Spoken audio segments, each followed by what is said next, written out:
see how he invoked the Alien Enemies Act of 1778.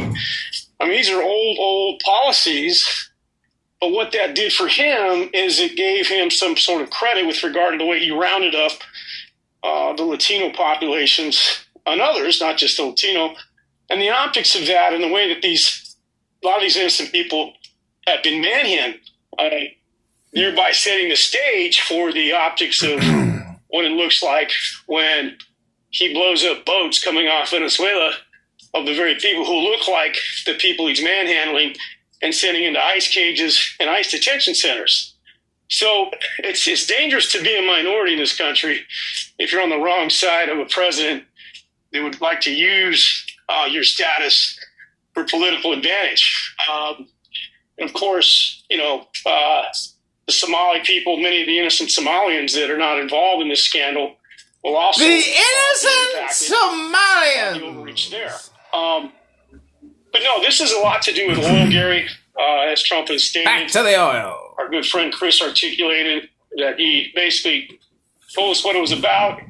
The import is much more vastly important than people realize because China, Russia, South Africa, Brazil, they'd like to co-opt Venezuela into their BRICS arsenal of countries.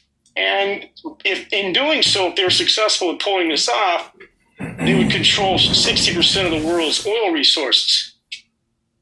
People need to realize that, as they do in this room, that the dollar reserve currency is the currency that is used to buy oil throughout the world.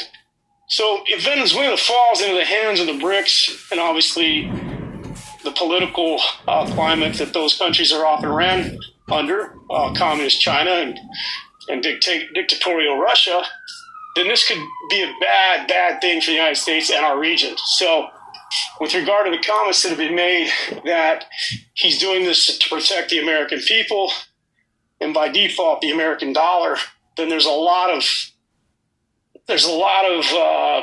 rationale to these killings and these bombings and the saber rattling going on. And now we see the recent incursion. It just came out that he's putting pressure on the island of Grenada to become a de facto base of the United States. Recall that under the great communicator Ronald Reagan, we attacked and overran Grenada because they were a hotbed of communism. So this is obviously setting the stage for a permanent, hopefully, but a possible permanent removal of Maduro